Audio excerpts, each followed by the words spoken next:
एक घोषणा पत्र रिलीज किया था। उसमें था United nation declaration of the right of indigenous people. इसमें जो भी मूल निवासी है उसका अधिकार को कोई छीन नहीं सकता है।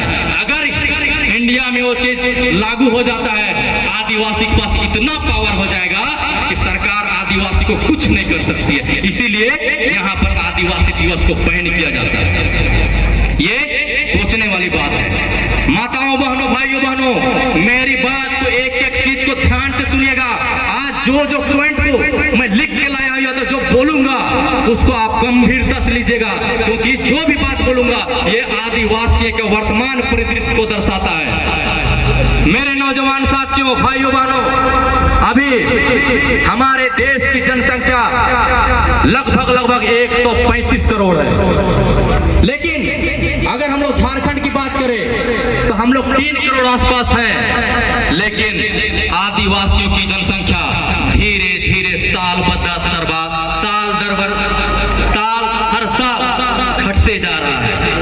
ये बात मैं डाटा के साथ बता रहा हूं। 1951 में जब पहली जनगणना होती है तो झारखंड में आदिवासियों की जनसंख्या लगभग 35%। धीरे धीरे अभी 2011 में जनसंख्या हुआ था, हम लोग कितना बचे हैं पता है? 26%। पता नहीं इस बार जनसंख्या होगा तो हम लोग का जनसंख्या कितना है। दुख होता है, जनसंख्या घटना कोई मामूली चीज नहीं है। जिस दिन आपका जनसंख्या कम होगा आपका आरक्षण भी खत्म होगा। यही जनसंख्या के आधार पर हम लोगों को आरक्षण मिलता है। कुछ दिन बाद इस देश में परिसीमन होने वाला है। अगर परिसीमन में हम लोगों की जनसंख्या घटी तो हम लोग का जो रिजर्वेशन सीट है वो भी कम होगा, और रिजर्वेशन सीट कम होगा धीरे धीरे आदिवासी समाज हाशिए पे चला आ रहा है। हम लोग का जनसंख्या क्यों घट रहा है?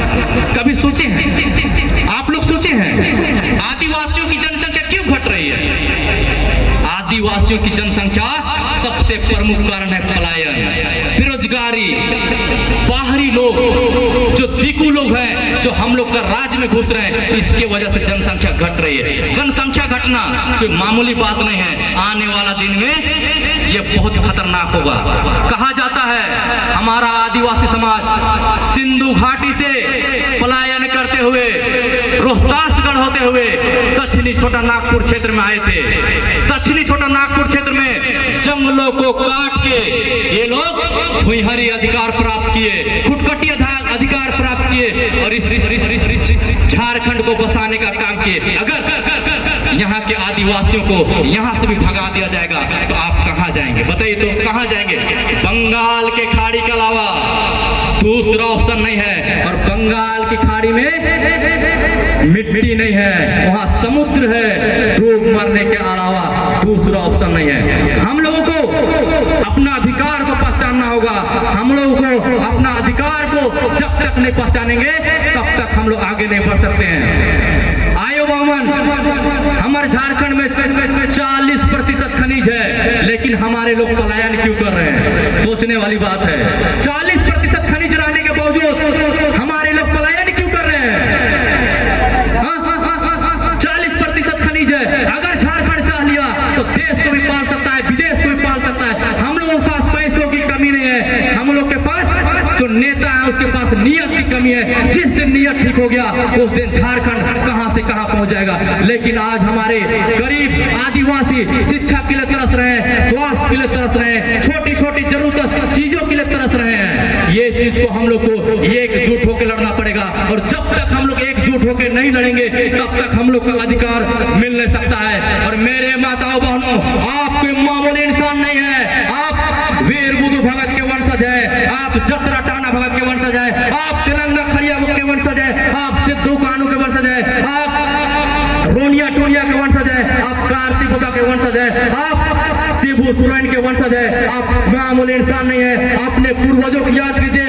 अपने हमारे पूर्वजों ने अंग्रेजों के सामने घुटना नहीं टेके, लेकिन आज आदिवासी समाज इतना बट रहे हैं और जितना कट रहे हैं, हमारे हमारे युवा समाज धीरे धीरे डाउनफॉल में जा रहा है। आप लोग को डरना नहीं है, आप लोग मामूली इंसान नहीं है। इसलिए मैं कहना चाहता हूँ कि कुछ समय का अभाव है, ना झुकेंगे ना रुकेंगे, ना झुकेंगे ना रुकेंगे, हर बाधा से लड़ेंगे, शिक्षा, एकता और स्वाभिमान से नया इतिहास गढ़ेंगे, नया इतिहास गढ़ेंगे, नया इतिहास गढ़ेंगे। सबको पुनः जोहार जोहार।